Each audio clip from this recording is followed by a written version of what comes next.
Hola y bienvenidos a Europa Hoy, el programa de actualidad europea de France 24 en español. Yo soy Esther Herrera Caro desde el Parlamento Europeo en Bruselas. Es un placer saludarles. En el programa de esta semana analizamos las decisiones que se tomaron en la última cumbre de jefes de Estado y de Gobierno, especialmente la nominación de los altos cargos europeos para la próxima legislatura. Ursula von der Leyen es la candidata a presidir la Comisión Europea, Antonio Costa como presidente del Consejo Europeo y Kaja Kallas, futura jefa de la diplomacia europea.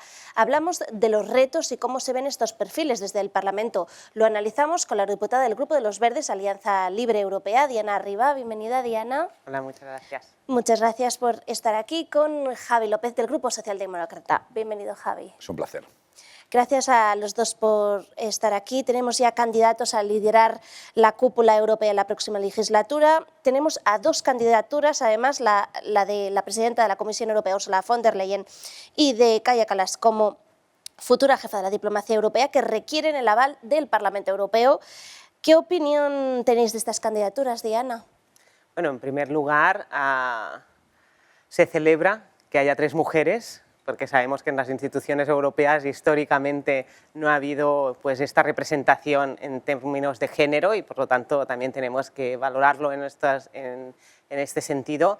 En segundo lugar, más que las personas, nuestro grupo parlamentario o los parlamentarios siempre queremos saber el qué se quiere hacer, ¿no? Cuál es la agenda política más que las personas y los nombres. Por lo tanto, nosotros lo que aún no hemos entrado y no sabemos, y porque estamos en negociaciones, es, por ejemplo, en el caso de Ursula von der Leyen, pues cuál es, ¿no?, este acuerdo que quiere tener con este Parlamento Europeo, a quién va a mirar, qué agenda de la Comisión va a tener, qué posición va a tener, por ejemplo, con el Pacto Verde Europeo, con toda la legislación verde que tenemos entre las manos, por lo que más que un nombre, lo que queremos saber es qué carteras quieren llevar y estamos en estos momentos, ¿no?, pues todo el mundo intentando averiguar, negociar para poner las carteras que son importantes para los grupos parlamentarios que quieran tener el apoyo de estas personas.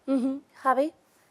Sí, en primer lugar yo diría que es un buen acuerdo dentro del Consejo Europeo. Como bien decía Diana, esto no debe prefigurar el voto que van a recibir especialmente quien se somete a una votación, que es la presidenta de la Comisión Europea, ¿no? Antonio Costa ya es automáticamente acordado presidente del Consejo Europeo.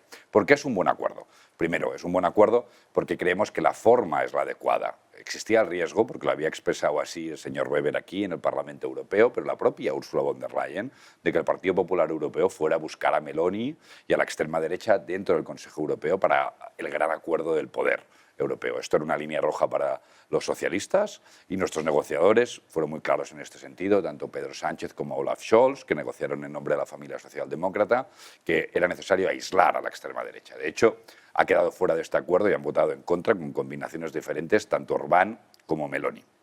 En segundo lugar, el acuerdo respeta el equilibrio de las grandes familias políticas que tienen representación en el Consejo Europeo, de liberales, familias políticas proeuropeas, liberales, populares y socialistas. En tercer lugar, para nosotros es muy importante tener a Antonio Costa en el Consejo Europeo, la primera vez que un socialdemócrata ocupará esta cartera, una alta responsabilidad. Yo creo que será muy útil para toda la península ibérica, alguien que ha hecho de la justicia social y el proyecto europeo su razón de ser.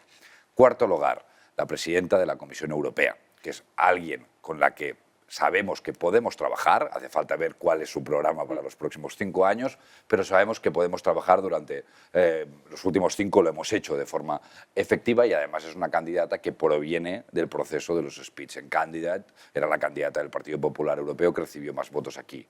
Esto, hasta ahora, es un buen acuerdo con la extrema derecha fuera. Ahora Ursula von der Leyen lo que va a tener que hacer es negociar con todas las familias políticas, esperamos que lo hagan con estas tres y con los verdes, porque creemos que es necesario para tener un acuerdo amplio y pro-europeo, cuál es su programa de gobierno para la Comisión Europea los próximos 5 años. Y sobre todo, ¿qué vamos a tener que hacer? Protegerla a Ursula von der Leyen de su propio partido y de la influencia del PP europeo. Diana, ¿hay líneas rojas para von der Leyen? Sí, nosotros lo hemos dicho, los Verdes, ALE y todos los partidos en esta campaña. Hay una línea roja que no solo tiene que estar este cordón sanitario en el primer acuerdo, sino que tiene que estar en el Parlamento Europeo, como se hizo en la pasada legislatura.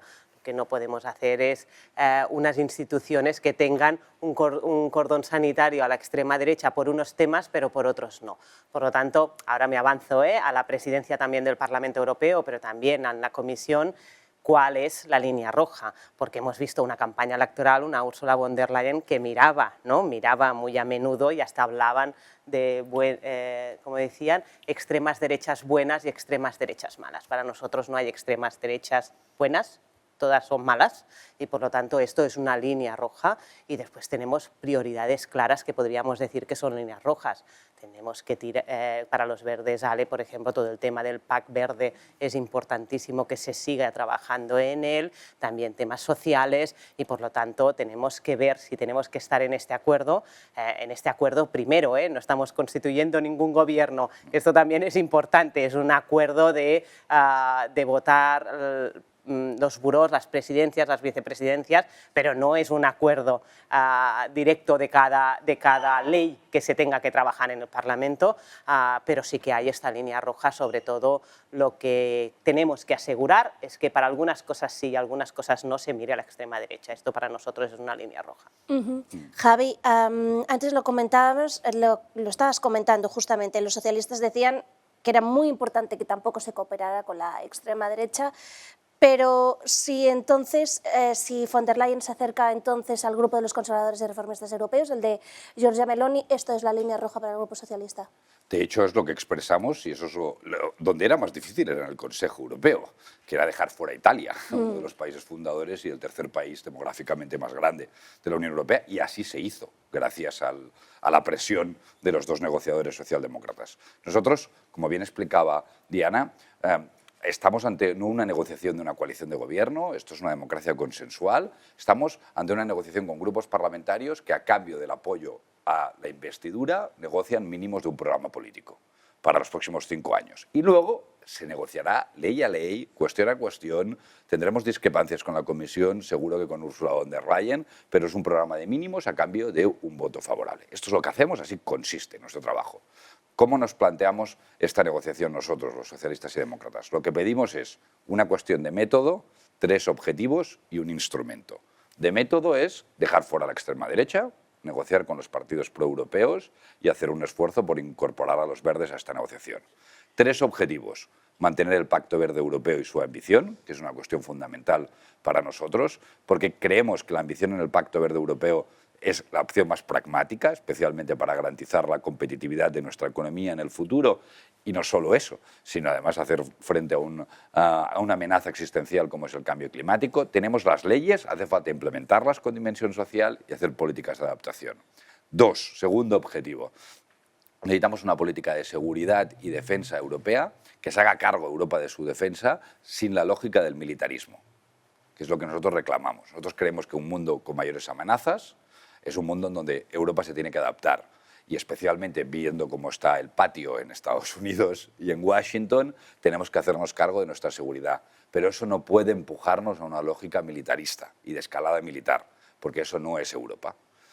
Y tenemos que tener un discurso propio de nuestra autonomía estratégica y nuestras capacidades para defendernos con la voluntad de defender la paz y los derechos humanos.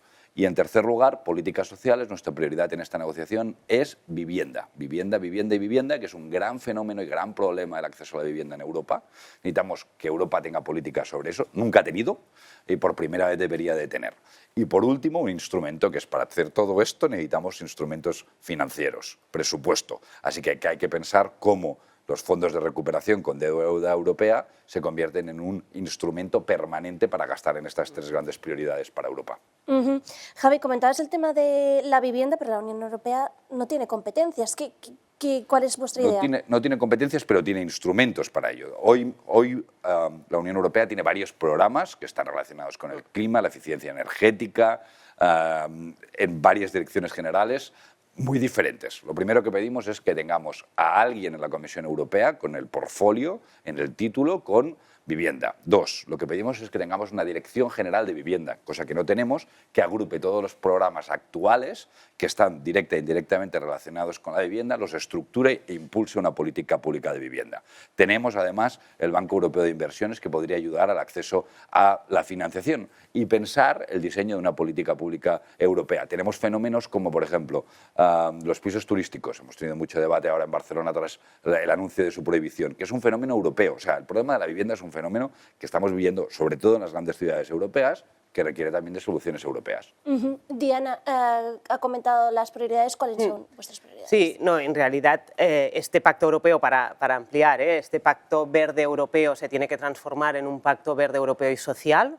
Para nosotros es imprescindible para tener más recursos y que llegue a todo el mundo. No podemos hacer un pacto verde que deje gente atrás, no podemos pedir a la gente que ponga placas solares en los tejados de sus casas si no hay inversión para poderlas hacer. Por lo tanto, un pacto verde europeo y social, y se tiene que cambiar el nombre. Tenemos que empujar, ¿no?, a los grupos progresistas a que se hable más de aspectos sociales, en el pacto verde también. En temas de vivienda, muy de acuerdo, y a lo mejor no hay competencias directas, pero tenemos mucha capacidad, por ejemplo, no solo pisos turísticos, todo lo que genera el turismo también en temas de viviendas, en temas de cambios de nuestras ciudades, de cambios de nuestra naturaleza, de cómo tenemos que gestionar pues, este gran movimiento que somos nosotros mismos, pero que es el turismo, y después la vivienda se tiene que transformar en un derecho. No puede ser hoy en día la vivienda, y lo vemos, y más después de estos últimos días, ¿no? Por ejemplo, en Barcelona, con este caso tan dramático donde se han suicidado 2 personas que tenían que ser desnonadas, tenemos que hacer que sea un derecho para todos los ciudadanos. No puede ser que sea un lujo tener una vivienda en estos momentos. Pero tenemos muchas más, por ejemplo, en estas negociaciones que tenemos internas ahora, también hablar de este pacto migratorio que se aprobó, cómo podemos, ya no sé si diríamos desde la perspectiva verde, mejorarlo o tirar para atrás algunas de las cosas que hemos alineado, porque es un pacto de migratorio, para nuestro entender, totalmente nefasto para gestionar bien y humanamente bien estos flujos migratorios. Tenemos que poner encima de la mesa la directiva que aplicamos con Ucrania sobre la directiva de acogida en otros casos, y el tema de seguridad va a ser uno de los grandes temas que tenemos que poner en las negociaciones, pero también hacia dónde. Yo creo que lo ha explicado también muy bien Javi. Tenemos que parar la militarización, esta cultura de la defensa militar y no diplomática, y qué fondos vamos a poner no en un paquete de seguridad, sino en un paquete de qué es la diplomacia, donde ponemos la inversión, porque si no, los partidos de derechas nos lo enviarán todos en armas. Perfecto, gracias Javi y Diana. A ustedes les esperamos en el próximo programa de Europa Hoy. Gracias por ver France 24 en español.